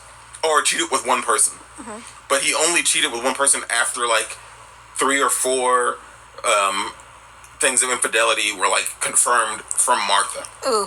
So, because, like, she was like, oh, he did this, blah, blah, blah. And the person's like, well, like, from the timelines and from what your husband said, like, your husband, like, his story is corroborated that you were cheating more. Because, like, Martha thought he was cheating. Didn't talk or go to therapy, or it'd be crazy to spend time with your partner and love them and be like, let's talk about stuff. And she's like, I thought he was cheating, and he wasn't. And then he found out she was cheating, so he had an affair, and that's it. Just and I'm one. like, that's wild work. Just one. Yeah. Just one affair. But the problem's still the case where she, like, until that documentary, I think she's like 60, 70, she fully thought he was just around, running around, cheating. And the person's like, no, like, from the timetable, what he said and what's happened, and, like, from documented stuff, nah, like, he did it once, and you did it a bunch of times. And she was just like, oh, I'm like, my man, I just saw you go into a reverie thinking about some young olive-skinned, dark-haired man sweeping you off your feet. And I'm like, your husband definitely isn't a young, olive-skinned, dark-haired man. So you definitely went into a reverie thinking about an affair. And then you got, like, upset when your husband or ex-husband was mentioned. And then when you found out the problem was you, you're like, what a revelation. I'm like, yeah, my man. Like, Emma ends her relationship with Sam as soon as Flap accepts the new teaching position in Kinnery, Nebraska. Although she does not want to, Emma agrees to relocate to further Flap's career. She soon discovers that Janice is attending the same college where Flap now works. Realizing that Flap followed her to Nebraska, Emma angrily that's a lie. Emma angrily confronts... She is angry. She's not yelling angry. Oh, that's true. Confronts Janice before taking daughter Melanie to the doctor's office so both can get flu shots. While administering the injection, Emma's doctor notices 2 large lumps under Emma's armpits. Although Emma is only in her 30s, the doctor orders biopsies and discovers she has cancer. This scene made me... I've been talking to lots of people who are foreign, and I forget that in America, it's a very common practice to go to a doctor. A doctor's like, oh, you need to go to a specialist. And then a week or 2 later, you go to a specialist. Because in foreign countries... And then that specialist just sends you to another specialist. Yes, but in foreign countries, with universal health care, if you are a woman and you went to your general practitioner and you're like, oh, I was feeling my breasts for lumps and I felt a lump, that doctor would be like, oh, let's, like, hey, here's the room where, like, the, not oncologist, but where the what's the doctor does mammograms? Is a gynecologist? Can't be, right? I have no idea. But they will give you the room number and you could walk there in the same day after your general practitioner physical is done. You could walk down to the other wing of the hospital, go to the person, and be like, oh, hey, this doctor told me to come see you because this and that. And they're like, okay, cool. Because I see too many times online when Americans are like, oh, when I go overseas and do medical stuff, like, legit, I say this and that, and instead of having to wait a week or 2, I can do it in the same day. And I'm like, yeah, because that's how healthcare should be. It should want to save you. But no, it's a wild time, because the last time we see something like this, Flap has a kid, a lady's playing with his hair, Emma makes a scene at a college, and instead of coming up to a college with her daughter, because this is what I assumed, because once again, I enjoy watching soap operas, I enjoy watching telenovelas, I enjoy watching dramas. I thought she was going to turn Melanie around in her stroller, be like, you're the Len he's cheating with. Let me tell you, I thought that was going to happen. This is how I know she was pretty chill, because the way how she parked that stroller in between the chair and between the door and the stairs, and she was like... Well, because now Janice can't run away. That's true, but I thought it was funny because she goes like, ma'am, are you really going to make me chase you with my child? I will chase you, but are you gonna make me do it? You're gonna make me do it. Like, you clearly see me. I have a kid with me, and I know you're sleeping with my husband, and you're still gonna make me chase you. Like, come on now. Like, have some grace. No, none of that stuff, man. To cheer her up, Patsy invites Emma to New York City for her first vacation without her children. However, after arriving, Emma feels out of place among Patsy's friends and returns home early to begin chemotherapy treatment for her illness. Her doctor soon breaks the news that the drugs she was taking did not have the desired effect and that Emma will not survive her illness. Flap and Aurora remain by her bedside in the hospital for weeks. Although devastated and exhausted, Aurora is still very supportive and loving towards Emma. Garrett flies to Lincoln, Nebraska, where he surprises Aurora, who confesses her love for him. He issues his stock reply, "I love you too, kid." Now, this part... I don't know why that actually... When I was like, two things on that. Because, like, she tells him, like, hey, I love you. And they walk away, and he's, like, about to make his leave to the airport. And she does something pretty adult. Like, she's like, hey, I just told you I love you. Like, what's your feedback, right? Mm-hmm. And he says that. I probably think this because I'm still considering. I'm not in my golden years. Okay, Blanche, go ahead. But I heard a customer say that, and I was like, okay, well, that's probably the nice way to say you're old. Yeah. But yeah, the generic. I'm not in my golden years. So currently, the Miri now, that age that I am, I would be pissed off. Be like, what do you mean I love you too, kid? Like, it means I love you too. That's it. What do you mean I love you too? No, that's not the kind of response I want. Well, yeah. She probably wanted something that sounded more sincere. But yeah. From Breed Love's perspective, it seems pretty sincere. Yeah. You know what shows that he loves her? Getting there. I know, but he came across the country. That's what I'm saying. Like, if you let me get there. The other thing though is, like, now if I'm like, I'm her age now, and like, like supposedly we woke up. He came here. He saw me. Like, hey, my daughter's dying. Then I would be like, we're an adult. Yeah, like I'll take that answer. See, I'll let you get there. Two things. One, when they went to New York and Emma was there with Patsy had told her friends about Emma's sickness, but her friends were like tiptoeing around it. So Emma was like, don't tiptoe around it. Just let them talk to me about it. And like in the very next party they went to, the friends were like, hey, I hear you're dying, friend. And it's like, what? Because the women that, when they were sitting in New York talking, like eating lunch, they were amazed at Emma being a stay-at-home mom. They couldn't fathom sitting at home and not having... According, after Patsy told, like, the friends that, she had cancer, and after they left, they were like, they basically treated her like a soldier. Like, they treated her like a cancer patient, like a Make-A-Wish. Yeah, and so then afterwards, they were like, they left, and then, Emma was just like, man, these people are talking about their abortions, like, the abortions, their, like, vaginal infections. It was a bunch of stuff, yeah. Yeah, and she goes, like, but cancer's where they draw the line, huh? It's really weird. And then, so New York happens, and Emma has all this fun. Patsy takes her up there, all this fun things that go along with New York. Even the New York city scenes even have different upbeat scoring than everything else in the movie. I thought that whole time they were in New York. You thought the whole time when they moved from Texas to Iowa like and Nebraska? When she went up there with her friends. Yeah, that's New York. I thought her treatment was in New York. No, that was just vacation before coming back. Right. I didn't realize until like towards the end. I was like, I also thought that for some reason I thought that Patsy took her. Well, no, that's the reason why I thought Patsy took her to New York for treatment. No, she just took her to New York because she's like, hey, you haven't seen it. Let me explain why I say that. Okay. Was because when they were at the hospital, Patsy offered to pay for her treatment. Yes. That's why I was under the impression that they had gone to New York for that treatment. Mm-hmm. That's why. Yeah. And after this part, there's a scene. It is not funny, but I started laughing when I was thinking about it. It's the scene where Aurora comes out of her daughter's hospital room and she's yelling at the nurses. She doesn't start off yelling, but she does get to 100 very quickly because her daughter has cancer and is dying. And I believe morphine? Yeah, I think morphine, one of the stronger opioids, is what you use when people have pain from cancer. And Aurora's like, we were supposed to give her medicine at 10. Why didn't she have her medicine? And Aurora starts running around the nurse's station being like, hey, it's 10 o'clock. All she has to do is hold out until 10 and she gets medicine. And Aurora starts yelling at them like, give my daughter medicine. What are you doing standing around here? And my only thought, because it's not funny, the scene shows Aurora's obsessive nature with her daughter and her daughter's well-being.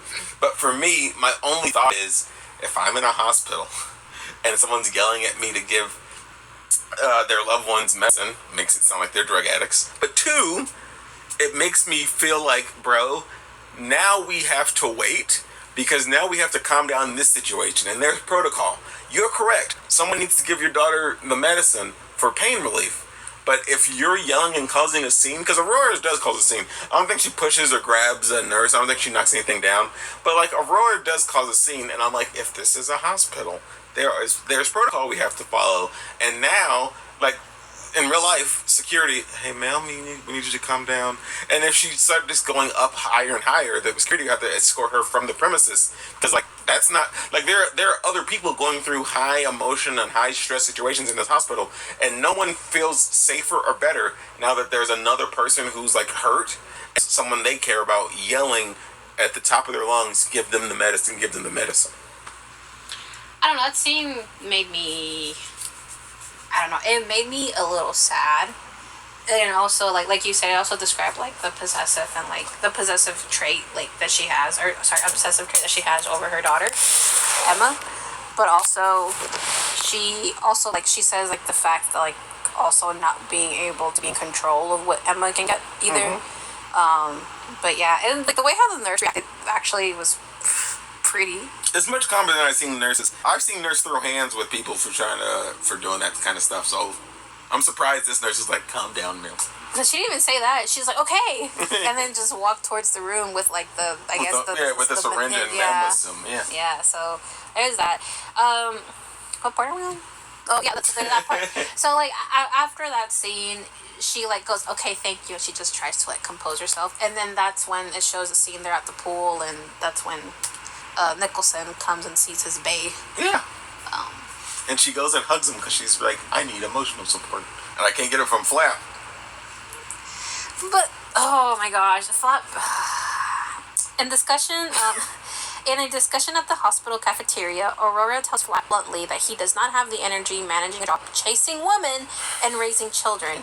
Patsy, who has no children of her own, wants to adopt Melanie, but Flap and Emma do not want their kids to be separated. Emma also doesn't want Janice to raise her children, so Flap feeling like a failure as both father and husband agrees that having them live with Aurora is bad. Well, he did kind of fail. That's why he doesn't have his kids. Also, I love how he tries to argue, I should have my kids. My man, you can't take care of yourself and chase women. Because Aurora, once again, Aurora is very blatantly honest throughout this movie. I'm surprised that he was able to feel like a failure as a father and as a husband when he was chasing women. Chasing women? Women. Well, there's just one woman right now, but... Well, currently. But yeah, like, he's like, I feel like because he says it in the movie, he's like, I feel like a failure. And I'm like, this is going to be wild, my man. You didn't feel like a failure when you were yelling at your wife?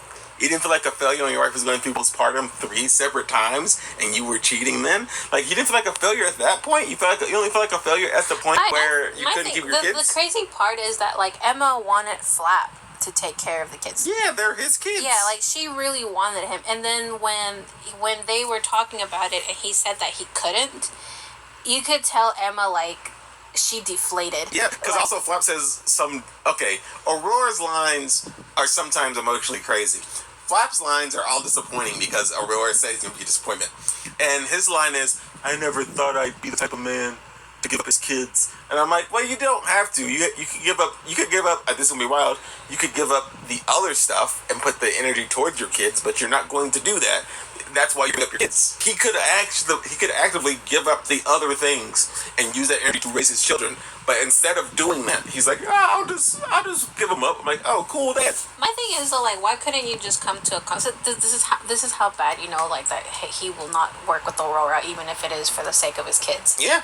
Because, like, he could have been like, hey, I can take care of them, but can you help me on these days? No. Or Aurora could have been like, hey, while you're working, I can take care of them, but, like, weekends, they're mine. Yeah. Or, like, weekends are for me only, Well, things no, like that. Flap gives up his kids, man. I'm going to go be with Janice. I'm going to have new kids. I'm not going to think about these kids. The other thing, too, didn't say is, like, he was okay with, before he talked to, like, Aurora, and before he talked to Emma, he was okay when Aurora told him that what Patsy wanted to take Melanie. He was like, oh yeah, sure, I don't see a problem with it. And then until he talked to Emma, and then Emma was like, no, I don't want them separated. Like she only wants Melanie, even though Aurora was like, oh, she might take the boys, and he was just like, okay. Does Patsy just want to make another businesswoman girl in New York? That's good. I think Patsy wanted kids because there was a conversation between them having something like that. Well, once again, she could have 3, but that's well, yeah. Okay, man. Make me sound like a monster from District 9. But yeah, like she could have 3 kids, and she's like, "No, I don't want that." I'm like, "Okay, man, cool."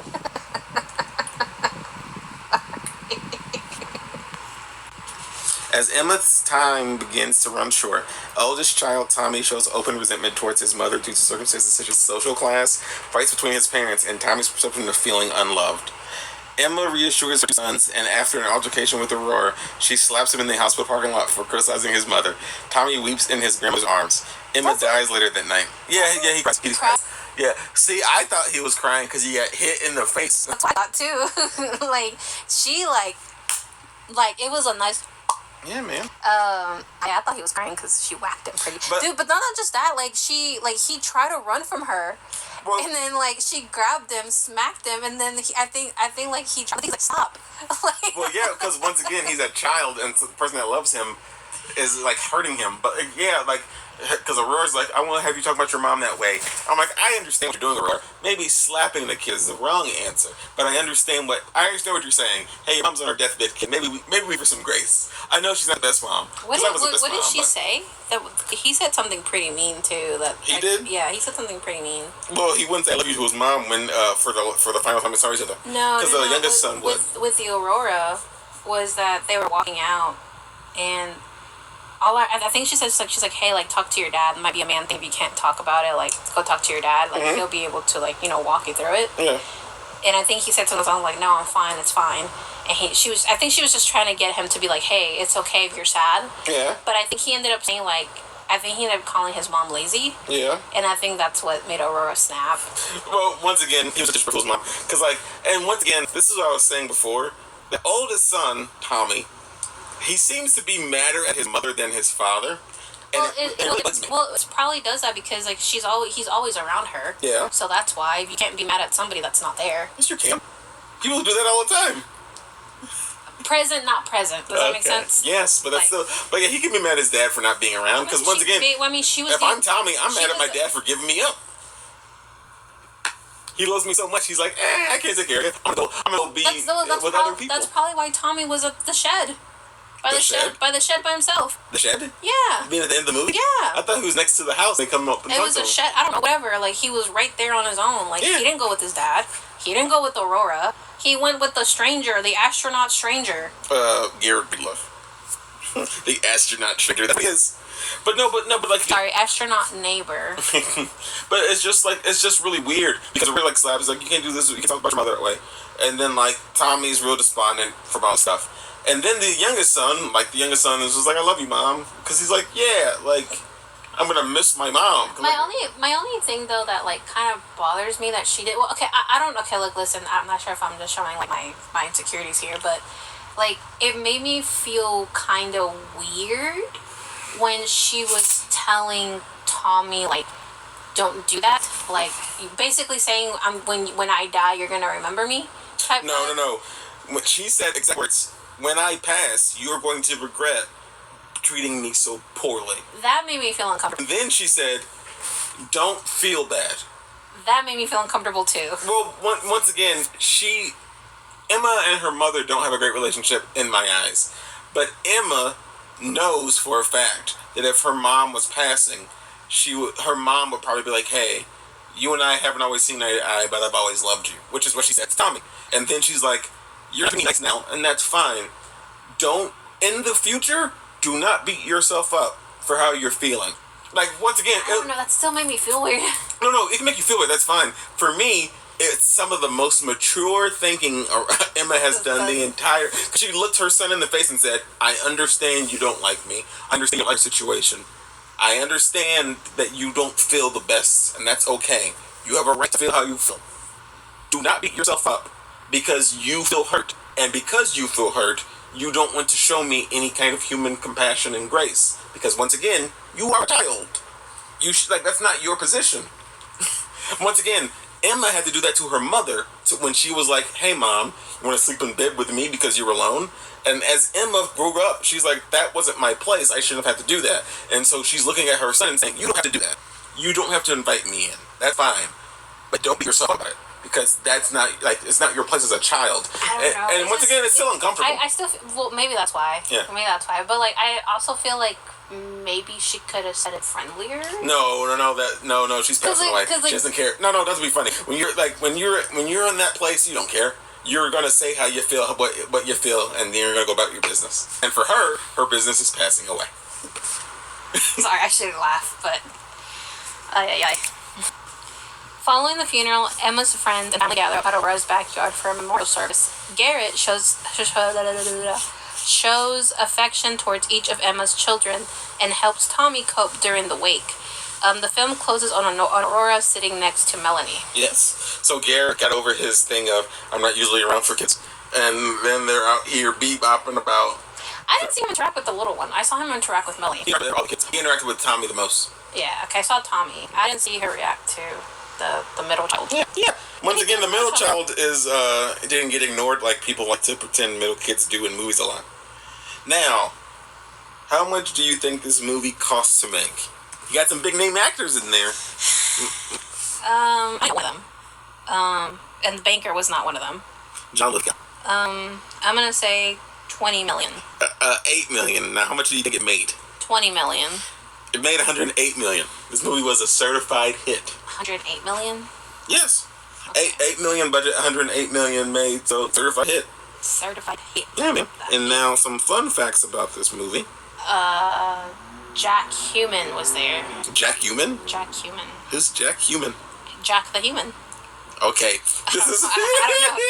I think I tried to say Nicholson, but that name didn't come out. No, Jack the Human, because that's what he is. This is routinely called one of the best movies ever made, which... But the sequel sucked. Yes. Okay. The original was great, this second one, but yeah, this is routinely called that. Huckleberry Fox and Troy Bishop, who played Emma's sons, got very good reviews when the movie came out. Their character's deathbed scene with Emma is routinely cited as the best scene in the movie, possibly one of the best deathbed scenes ever. However, they were not cast in The Evening Star, even though they were the right ages for the roles. So they played great kids, but then they came to the second movie and they're like, we're not gonna bring them back. It's crazy. Deborah Winger, who was Emma, behaved erratically on the set because she was fighting severe cocaine addiction. At one point, she and Shirley MacLaine, who is Aurora, got into a shouting match. Oh, she was a druggie. Well, yeah, if you look up... Now, this isn't helpful because this is near 2 hours. Sorry, that sounded... I didn't mean to say it like that. Sorry, y'all. No. I didn't mean to say it like that. I just realized what I said. It's nearly 2 hours. But whenever I send you stuff for movies... You have time and space to research. These things are so available for you to find. You only these aren't on IMDb. You only send me the synopsis in the news. Yeah. And once again, what are the fun facts? The fun facts are the trivia on the IMDb page where the synopsis is. I didn't even look that far. I barely look at the synopsis. Yes, I know. You're like, oh man, I didn't know about this. I'm like, it's on the page. I just thought, I'm glad you told me this because this whole time I thought you were just working extra hard to look at the fun facts. No, not really. That'd be crazy, man. Like, once again, I tried to make a thing I want to do fun, and studying has never been fun for me. I just thought you looked up these facts this whole time, and I'm like... I did look them up. I even took a picture of them and put them in a little... I mean like Google and stuff. Oh, no, never. No. That's what I was thinking. I think I did that I thought you would put, Ghostbuster facts every time I've been in them. Oh no, because they probably find the same facts, but yeah, no, I try to find them in one place because one, it's smoother that way, and two, if we have a guest on here who knows about the movie, they'll have more facts than I know. So she had a drug issue going on. Yes. Okay. Shirley MacLaine and Jack Nicholson would do crazy things on set, like show up practically naked and improvise many of their scenes together. Wait, who what? Aurora and Garrett would do crazy things on set, like show up practically naked and improvise many of their scenes together. Which means all their scenes, when you see them that are on film, are just them randomly about their business, which is wild. Okay, I can see that. Which is pretty good because it looks natural. So that makes sense. Okay. Okay, that makes sense. Oh, that explains that scene. Okay. Okay, sorry, things are clicking now. Like, okay. That's how it goes, man. In the Evening Star, Aurora talks to the picture of Emma, who is now deceased. Director Robert Harling had to get permission from Deborah Winger for the production to use her likeness. She replied, "You are welcome to use my picture, and Shirley MacLaine is welcome to throw darts at it after you're done shooting." It's an allusion to the intense rivalry they spring up between the two actresses while shooting the film. Oh, so she passed away? No, in the movie. Oh. In the movie, Emma passes away. Then. Oh, I thought you meant like in real life. No, I was like, oh shit. in the Evening Star, Aurora's going about her business, bebopping around, doing stuff. That's crazy. She's like, yeah, you can do what you need to do, and she can throw darts at it after. Yeah, man. I know she doesn't like me. I was dealing with a cocaine addiction. Yeah, I don't remember half that production out here. So, Miri, would you recommend Terms of Endearment? I would.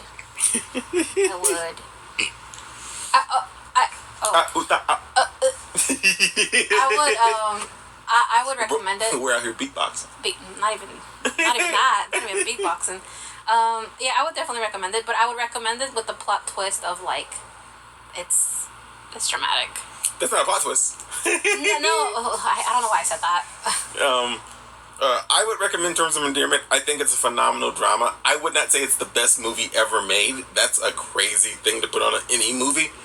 But I think, if you are a child with like a contentious relationship with your parents, seeing a parent's side of something is wild.